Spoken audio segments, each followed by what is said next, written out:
Trunk glowing, top showing, roof drop. Damn. Slow down, swerving through the galaxy. Catching fly balls, hitting home runs. It's a H-Town reality. Diamonds on the mound, trophies in the case. We keep it 100 out here in outer space. Outer space. We reppin' H-Town. Outer space. We all up in this place. Let's go. It's outer space. Hey guys, welcome to Outta Space, new podcast here in Houston. I'm the Spaceman. This is Phil. We're going to come to you guys with all kinds of Astros talk, Houston sports talk, college talk, general bullshittery. Yeah. Whatever sounds like fun, right? The idea is just chat about whatever we want to do. So if you guys enjoy this stuff, like, subscribe, follow on the YouTube page. We're going to keep it going. This is our first time doing this thing, so we're going to keep getting better and better at this. We're going to involve you guys in it as well. So the idea is that games, if you find us around town, we'll be there interviewing live every now and then. Find us. We might buy you a beer. We don't know. Or maybe you buy us a beer. If we get good. Or a fireball.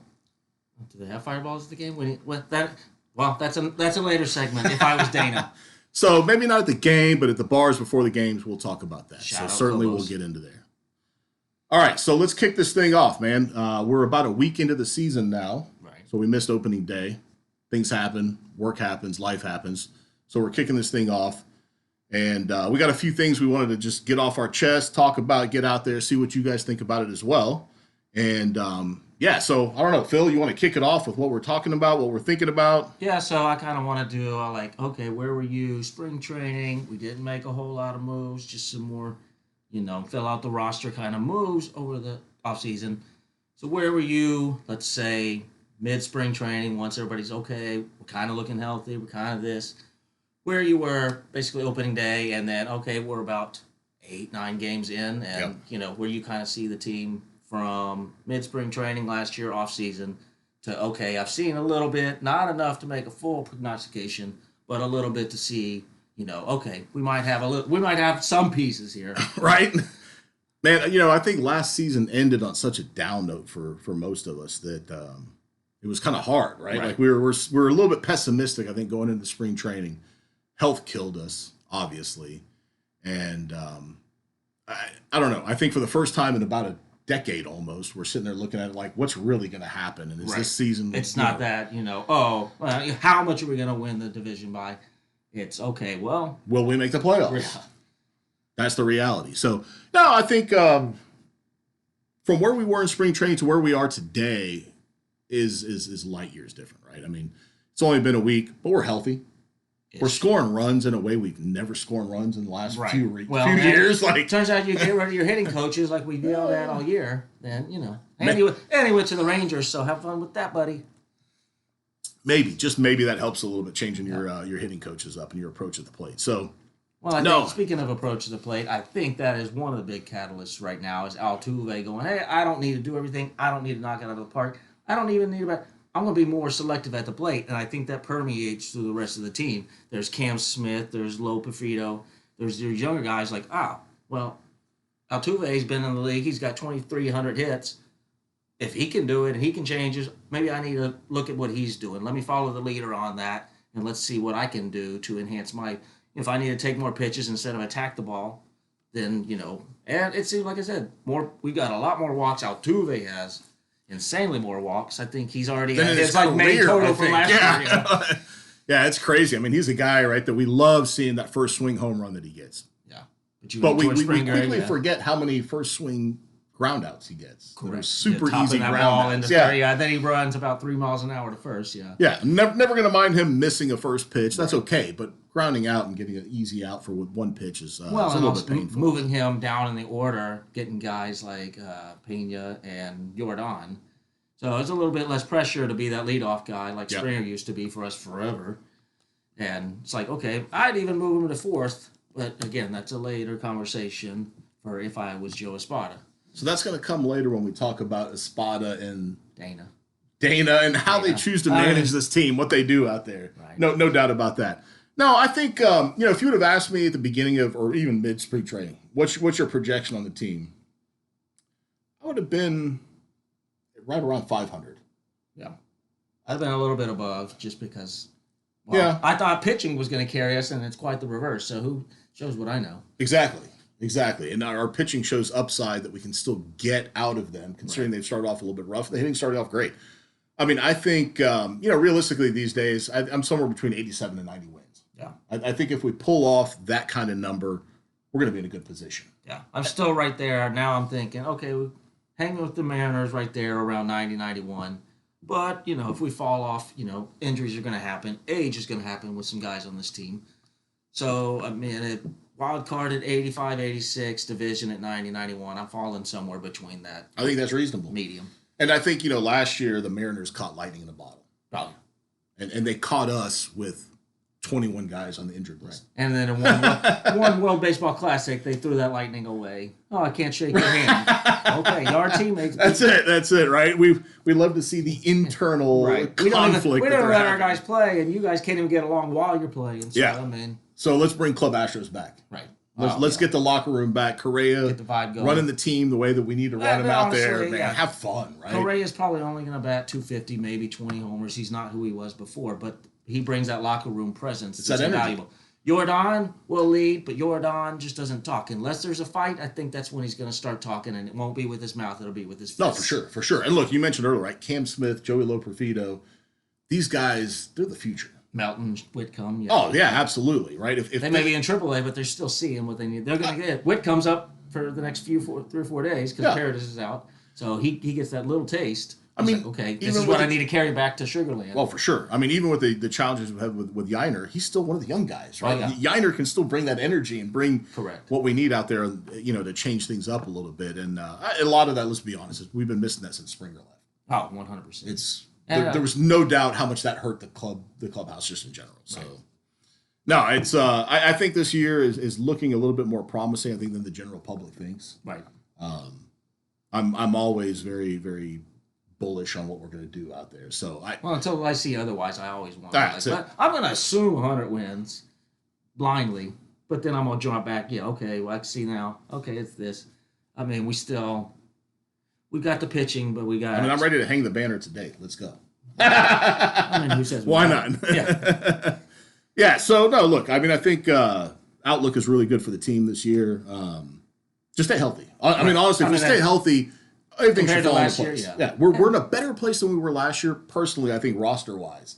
Oh, yeah. So if that roster we have today, the Dana Brown put together today, stays 90% healthy, we're going to be okay. Right. And I think we've got enough young pitching to sustain. Yeah, like Javier didn't look great last night, and I still think there's remnants of something going on with his elbow. You can blame the ball all you want.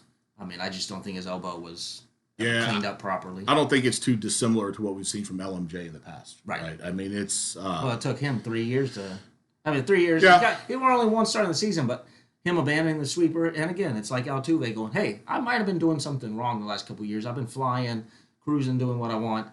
Let me take it back. I got a different pitching coach now. I got a different batting coach. Let me take a different look at things, and let's see. And with Altuve, it's paying off in spades. With Lance, looked beautiful on Monday. 100%. I mean, Lance looked like the all-star we thought he should be. He's like, I became obsessed with my sweeper, and he didn't throw it once. Yeah. No, absolutely. Right. That's all it takes. Hey, Lance, 27 curves in a row. Maybe stay away from that. Let's work on some other things just in general. But, no, all right. So, look, are we agreed? West Division champs again? I believe so. Yeah. All right. Hang the banner. Maybe only by a couple games, but I think doesn't matter. Mariners, take your spot in the back of the bus like you're used to. So what about the rest of the AL? What are we looking at there? What do you think?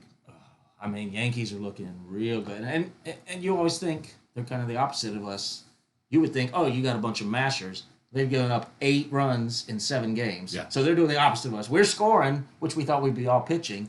They're pitching, which we thought they'd be all scoring. So, I think they take over the Jays. Them and the Jays are going to run 1-2 at the top of the wild card and the top of the AL. Yeah, I think they're going to be a last week of the season type of decision for the AL East. But I still think the Jays are going to pull it off. They just still have 100% a playoff team. Yeah, there's a clutch factor. I think I just don't. I doubt the Yankees on that constantly. Yeah. Like I have no faith in the Once Yankees you get ever in the winning the playoffs, playoffs. yeah, But that's episode 37 in September. We'll get to that. Yeah. Because we can chalk up Aaron Judge going 2 for 23 in the postseason, just like he did World Baseball yep, Classic. and he's going to hit 50+ home runs in the regular season. We get it. We got it. But that pitching staff is a little bit scary right now for them. If they're able to maintain that, then there may be a whole different tune. Yeah, we're looking at a 110 win team. Right. I think the law of averages, it'll come around. Yeah, and so look, the AL Central. Central, I think you just coin flip every year. Like it just seems somebody comes out of left field and runs away with it. Detroit made the moves to make their pitching staff the way they needed to. Yeah, I mean they got Framber. Verlander went on the DL already. They get crazy Framber or a good Framber. We'll see. Well, one start does not make one day in the mental ward does not make you not loony. No, for sure. So just because of that, I can't help but think that Detroit's going to win that division. Yeah, I just think they've got the offensive tools as well. But I mean, nobody's going to. I mean, the White Sox are going to be at the bottom. The Twins are going to challenge the White Sox at the bottom, and the other three are going to go like this. It's an overall weak division in general, for quite a while now. Yeah, and I think it's hard to argue, even with what the Yankees are doing, that by the end of the season, that Detroit's not going to have the best pitching staff. I mean, again, it's that staying healthy aspect. Yeah, it's especially in modern pitching now. I think just injuries are going to become. Yeah, you're going to recover faster with modern medicine, but you're also throwing it a lot harder. You got back then. I remember in 1999, you see Billy Wagner throwing 100, and you like gasp. That blew your mind. Now you've got seventh inning guys throwing 101. It's like, all right, this isn't fun anymore. And now it's like, who can get to 104? Who can get to 105? I mean, we're just guys throwing pushing sliders in the high 90s. Like it's insane what's happening these days. It's not the same game it was. No, for sure not. And then look, when we move to the National League, you know, with the roster they've got, the payroll they've got. Yeah, if you don't, it's a colossal failure. If you're not picking the Dodgers to come out of the National League again, I think you've lost your mind. Right. Look, I'm a Philadelphia Eagles fan, and I know a lot of Phillies fans, and I'm tied to their community quite a bit. Those guys are delusional. Yeah. I think the Mets can just get their mental aspect of it right, and I mean, you've got way too much talent and way too much everything to not be a 100-win team. Yet somehow, I guarantee you, we're going to come back to this in September and be like, how are they not going to win 90 games? They'll make the playoffs. They'll ink in by the skin of their teeth. Yeah. But then, I mean, that's just who the Mets are. I don't know, like, wow, they spend just as much money. They're not making bad signings. It's just you get there and you just become complacent. Yeah, and that division just overall between the two of them, I don't know.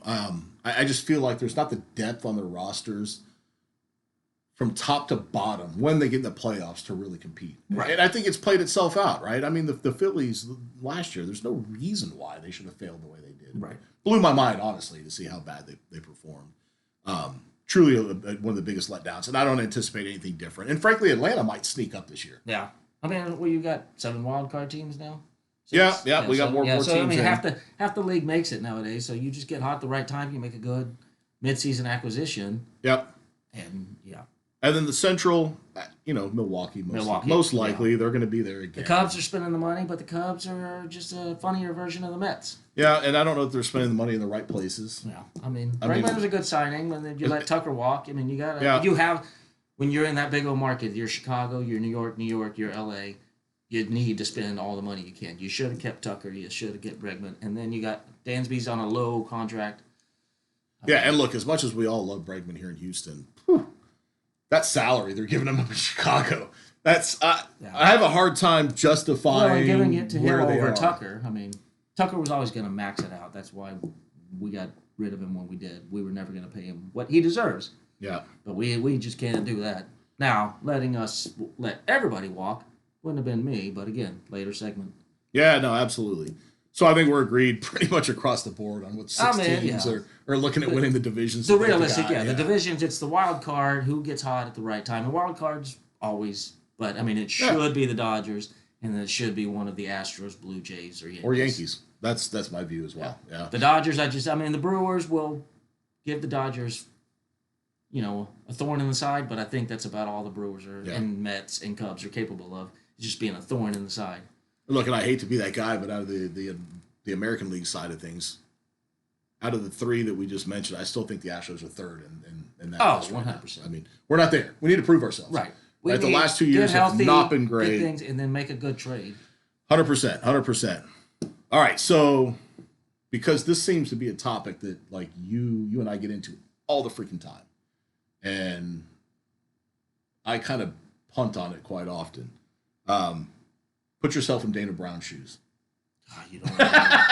What are you trying to do? I'm looking in the mirror. I'm firing myself in the mirror. Well, you can't do that, right? So, I mean, I don't know. I'm going to try to give Dana a little bit of a credit and say that maybe Crane is holding the purse strings a little too tight on him. But there's a lot of questionable decisions and a lot of letting people walk. So it's like, I understand why we let Tucker walk. I kind of understand why Framber walked, but when he goes to Detroit in his first outing and throws 6 shutout innings, it's like, okay, well, to hire a team psychiatrist then, we'll figure it out. I don't like what he did to Salazar, and that will never be okay. But at some point we can't. We've let Springer walk, we've let Bregman walk, we've let Tucker, we traded him, we let Framber walk.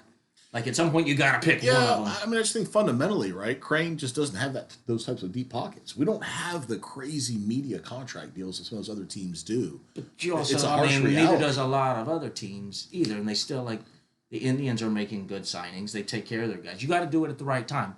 You can't be cheap and play the Super 2 game. Start signing your rookies. Start signing this. Sure. I mean, look, you did it with Altuve 15, 12 years. Yeah, we did it with Yordan as well. We did it with Yordan. 100%. We've done it with Bregman originally as well, Right. which helped us extend that time period. That needs to be. Yeah, no, for sure. Once you see enough from Cam Smith or. Well, I was going to say, credit where credit's due. The Tucker move, in the end, getting Paredes and Cam Smith out of that. Is paying off. Wisnowski, look, he's got to get healthy. Let's see how that goes, right? But my goodness, just Cam and Paredes alone. Right.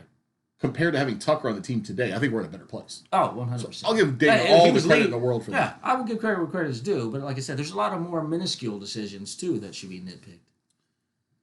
Yeah.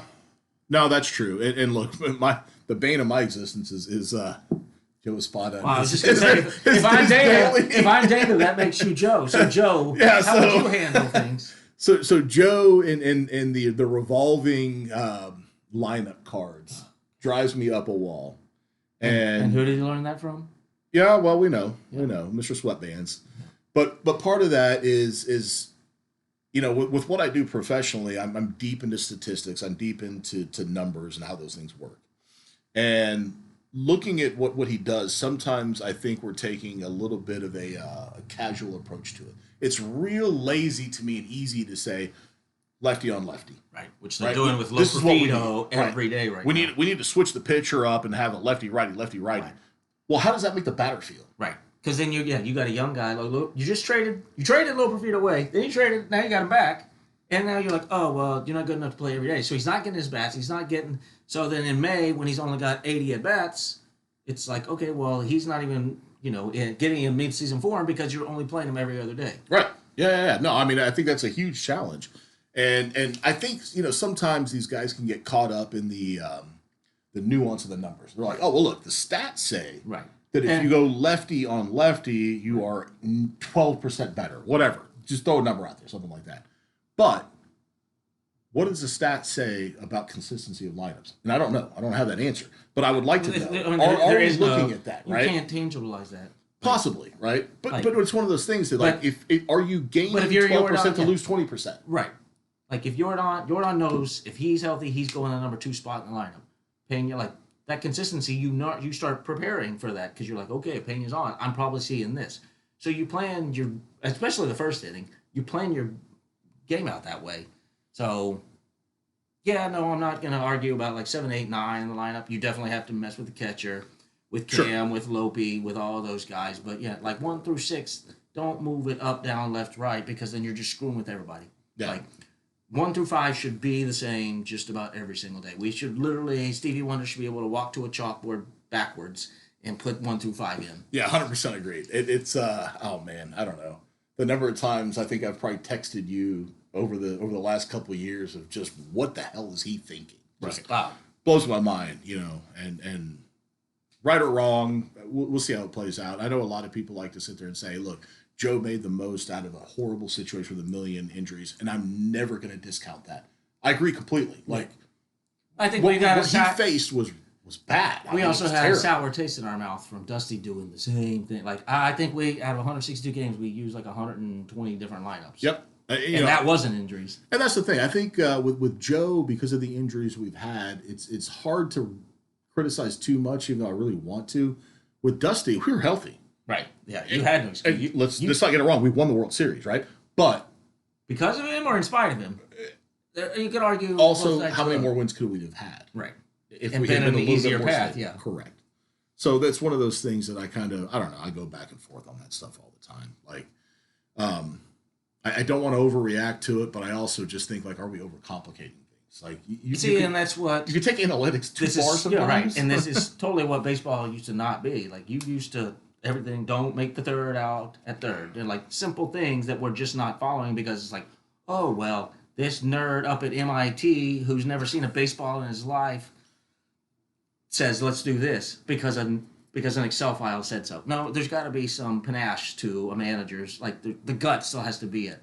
There's a human element with the psyche of the player and what you're doing to them that matters, that cannot be put into a database. I think a perfect way to put it is, basically, are you going to apply the same thing to Cam Smith that you're going to apply to Yordan? You're not telling Yordan to do shit with numbers. No. You're going to go, here's your bat, go mash the shit out of it into the upper deck. With Cam Smith, you're going to go, well, here's the 42nd percentile of the third velocity of that numerator. Yeah. Go hit that. Well, that's what I love. You're not telling Yordan none of that. 2022 World Series.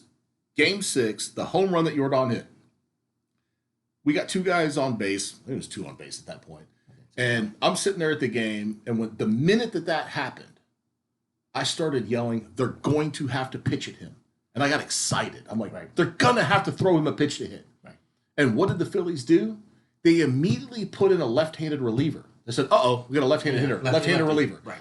Yet if you actually looked at the statistics, that season, Yordan was hitting lefties better than he was hitting righties. And it's like, what are you doing? Right. The actual analytics said throw a righty at him. Right. Baseball knowledge said throw a lefty at him. They put a lefty at him, and he cranked that thing over the Budweiser deck in center field. Yordan is an anomaly, though, too. I mean, I think they said it was a 450-foot shot home run. StatCast didn't know what it was doing. I mean, that ball, we love to say that, Pujols' home run back in the 04 series still hasn't landed. I don't know that Yordan's ever landed either. No. That he destroyed that baseball. And it was one of those things that, being fortunate enough to be in the stadium for that, you hear that crack. When he made connection on that and you saw the trajectory of the ball coming out, forget it. Yeah, it was an immediate celebration. There wasn't even a doubt. It was just turn around and hug everybody in the section around you and jump up and down and realize you're about to win the World Series. Yeah. Speaking of hearing it off without the bat, trash. Some of you subscribers, you know who you are, half the stadium, y'all are going to pop fly school. I'm going to start a pop fly school, and I'm going to make you go to it. I'll pay for it. And we're just going to go to the empty ballpark, and I'm going to teach you what homers and pop flies sound like, because you scream at pop flies way too damn much. Never mind what they look like. My goodness. The number of times that a pop fly that an Astros player hits, that you're like, it's a can of corn. Right. And the whole stadium starts cheering. Screaming. But yet, when the other team hits it the exact same way, we all kind of look at it and laugh. Yeah. And know it's an easy out. Come on, guys. No ball. Get out to the stadium. Right. Enjoy your time at the ballpark. Yeah. Listen, the crack off the bat is the first. Right. It's usually the biggest indicator. Sign, right. Like, unfortunately, because Jim Crane and whoever else doesn't like opening the stadium roof anymore since just the damn thing 2019 or 20. I can't remember which year, 21, whichever year it was. They decided they're going to leave it closed forever. Opening day this year, Yordan's hit. It was clearly obvious. That ball made out of stayed in the stadium, and yet it hits the roof trusses, and we get a foul ball that ended up leading to an out. So great. Fun times. But yes, learn your baseball. Go, listen, pay attention. Watch the fielder.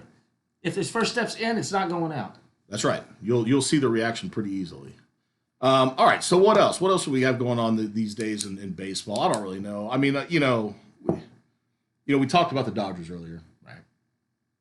And the fact that, they're ruining baseball. They're going to lead to this new thing, which, the Dodgers, every rookie that's in the game right now should send the Dodgers a nice gift with all the millions. Like, you had Colton Griffin sign 9 years, 140, which he's ecstatic at that because he was like, you got somebody like Pena who's now he's making 5, 6, but he's in his second year of arbitration. He was making 500 and 600 his first couple of years while still hitting 30 home runs. He was a $9 million player in a $500,000 body. Like, so it was Griffin. There's 4 or 5 that just in the last week alone that have signed 7, 8, 9 million or year $100 million deals, and 2 of them are sitting in AAA. Yeah, and never mind because they're like they got to get on the 40 man if you're going to pay them that. Yeah. But otherwise they're like, well, we're going to sign them now because we don't know what's coming up. Never mind the giant deals that you've got with Ohtani and that are going to guys. Well, yeah, and those are going to get grandfathered in. So I mean, honestly, you're going to see a flurry.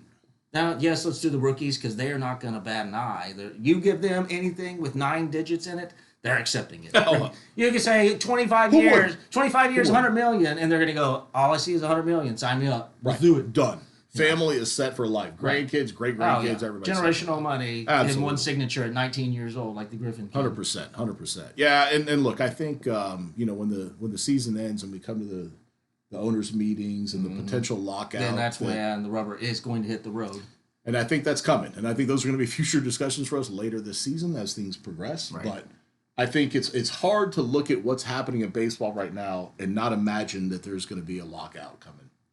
Right. Because the teams like the Dodgers, the Cubs, the Mets, the Yankees, and 5 or 6 more are going to fight it tooth and nail because they have the money. Sure. Then you're the Tampas. Pittsburgh has no reason to not spend money. They're just cheap. Even though they signed it, but first, finally. The other small market teams are they're going to be like, no, we don't have to do anything. Yeah. I get my money and I don't have to do anything, and I still win like the Rays. I mean, the Rays, I don't know. Yeah, I mean, that's just it, right? If you're an owner of one of these other ball clubs, why? Why spend the money?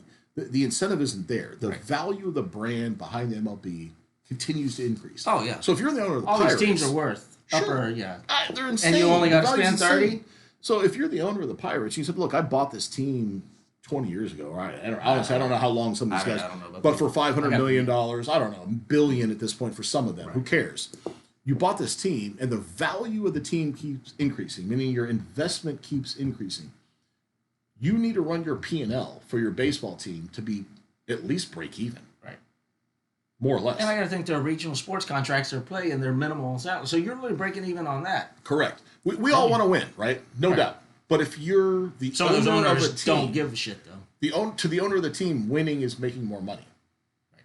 And you make more money by not running a deficit on your P&L because you're paying players more than you can afford to. Yeah, we'll have to pull those financials for some of these things. Just compare, something like, oh, yeah, you have a 7. But unless you win it all, Yankees, then you're just pissing. But even then, even if you win it all, if you're Yankees the Pirates, are also worth $10 billion. But the Pirates, if they went to the World Series this season, if the Pirates went and won the World Series this season, it didn't make that owner that much more money. Right. This season. Compared to potentially what it would cost him. True. Right? If he was like, oh, I can dump another $100 million into my payroll and still not be at the Dodgers, Yankees, and win levels, 100. Mets. Ask the 95 through 99 Astros. You could win 100 games, and you get Kevin Brown coming like a freight truck down the thing, and you're out of the playoffs every year. And you're out. So you could win 110 games as the Pirates, and you run into the Dodgers in a regional round, and that's it. And then all that money's gone. Yeah, the reality is the money in baseball is not made behind season ticket sales. It's not made behind merchandising and beer in the stadium. It's your media deals. Right. And the Pirates media deal will never go up. Right. They're never going to be at some level that all of a sudden... Not with 5 other teams within 100 miles. Correct. Yeah. So what's his incentive? His incentive is to just keep rolling along, keep his actual cash flow where he needs to, and then let the valuation of the entire league continue to increase. Right. So that whenever he hands it off to his heirs or decides to sell it, he cashes out. Right. I mean, billions of dollars. You could also be like the Rays are successful every year without spending squat. The Marlins have 2 titles, which is 2 more than the Rangers.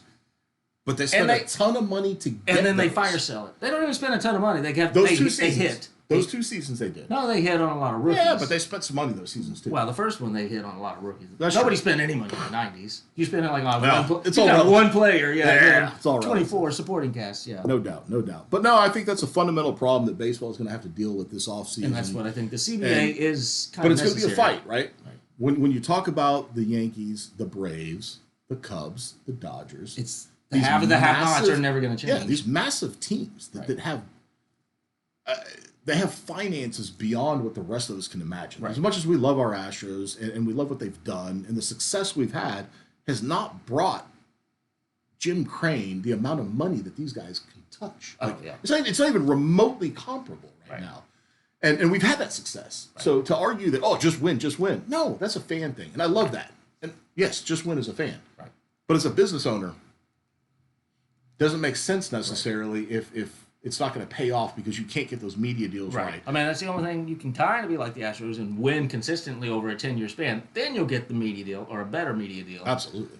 But that's even catching lightning in a bottle. You cannot, like you said, as a business sense, you can't count on that. Yeah, but look, that could just get you $1 billion in the hole real fast. You're still market dependent, right? Right. I mean, we saw Space City Home Network essentially go belly up a couple years ago. All those regional networks across that went belly up. Or Prime Network, whatever it was Raycom? before. Yes, whatever it was. Take your pick over the last 50 years or whatever they were in cable TV. They've all gone belly up. None of them have worked out. And so now you've essentially got Tillman and Jim Crane that owning Space City Home Network or whatever they do on that. We're gonna put it in, Yeah, and no amount of winning is going to make the value of that network big enough for them to be able to compete with the Dodgers or the Cubs or the Mets or the Yankees or the Braves. When you've got you just can't. The Dodgers make what, $300 million off of theirs, which is just asinine. Then you got SNY for the Mets, WGN for the Cubs, and Yes Network for and those TBS for the Braves. It's crazy. You can't touch it. Crazy stuff these days. So there's a whole lot to get into this season. I think it's going to be an interesting time. I can't wait, honestly, until we get to July and we start talking about the trade deadline. What are we going to do? Because I think the Astros are going to be very much in play for trying to pull something off at the end. We don't have a great farm system, but we've got enough of the right pieces to hit on the right deals. Yep, absolutely. And we've got a few young guys, again, somehow or another, keep ranking our farm system at the bottom. And yet we still wind up with guys that everybody wants. Right. And guys that produce. Oh, yeah. I mean, it's unbelievable. We've got some great guys in single A right now. I mean, they're years away. Jesus Sanchez. Or not, that's not right. Alvarez. I said Alvarez. Yeah. Sanchez, we shipped him off. Yeah. For Lugarito. Hey, look, now maybe we're going to have a line into the Japanese talent, right? And just start feeding I-45. Let's go, baby. I-45 goes to Japan now. Yep, that's it, man. So, look, exciting season. We appreciate you guys tuning in for the first episode for us. Yeah, I think we got more to come. I think this one is baseball heavy because we're in the first week of the season, so it just is what it is. But we'll keep that going. But as the season goes on, obviously, we'll loop in some college sports. Yeah. We've got NFL draft coming up in a couple of weeks. Then the schedule for the NFL will drop May 13th. 2-3 weeks after that. Yeah, May 13th. So there'll be a conversation to be had behind that. Yeah. And then as we get into the middle of the summer, will be the talk of the trades and what we do for position ourselves for the playoffs, everything else. So we might have a special guest. We might have Allie come on. We'll talk some Bravo for the ladies. We're going to work on that. This guy wants to talk Bravo. Hey, for me? Yeah. You can leave the room. You go there for 10 minutes. We'll gossip about the whole Weston, Ciara, and Amanda Kyle situation. You think this would be a 30-minute? That would be an hour and a half, and Allie would be all the talking. This may sound ridiculous, but the Astros have a Bravo night. I'm not the only one thinking show this. that I actually enjoy is the Below Deck. Below Deck. Oh yeah. Well, that's because I want to go. Ship. Yeah. I mean, look, why would you not want to see that? Yeah. Who doesn't want to go on this insane Mediterranean cruise with a bunch of women in bikinis, right? Yeah. And Bravo pays for half of it. Win-win. Yeah. Done and done. Sign me up. Sign me up, Bravo. We're ready to go. Yep. So, look, good times, guys. Appreciate you checking in. In the comments, please drop in little notes. Don't talk trash about us. But if you want to say, hey, man, why don't you guys talk about this? Give us suggestions on topics, whatever it might be that you guys want to hear about. Much as you are. Let's go. With this was spawned out of many drunken conversations pre and post game before Astros games, and people were like, you guys need to actually do. No, we sit there and argue in front of everybody. Yeah, so yeah, they're we like, didn't even you argue guys, once. We need to argue. Yeah, we need to fight. We'll argue next episode. I disagree with you, sir. But We'll bring up Eagles and Giants, and yeah, then never mind football season. But yeah, drop some comments in, man. Whatever you guys want to hear. We're open to suggestion. We can build the criteria. Do you want to hear about something? Yeah, for sure. We'll put some content in for you guys, whatever you want, and then we're gonna start trying to find you guys pre-game, post-game, at the games. Yeah, just holler at your section. We'll come find you. If we've got our microphones on us, we might come run up to you and be like, "Hey, man, you want to holler into the mic real quick and give us your feedback on how this game's going, that game, this player, or you whatever. just want to you were like, hey, remember that podcast and this one? Yeah. Here's my thoughts. Done. There you go. We'll splice you in. We'll get it right in there. That's the idea, man. So like I said, like, follow, subscribe, send it to your friends, get us on there. We really appreciate you guys checking in, and we'll catch you next time. Cheers. Yeah. Trunk glowing, top showing, roof dropping. Slow down, swerving through the galaxy. Catching fly balls, hitting home runs. It's a H-Town reality. Diamonds on the mound, trophies in the case. We keep it 100 out here in outer space. Outer space. We reppin' H-Town. Outer space. We all up in this place. Let's go. It's outer space.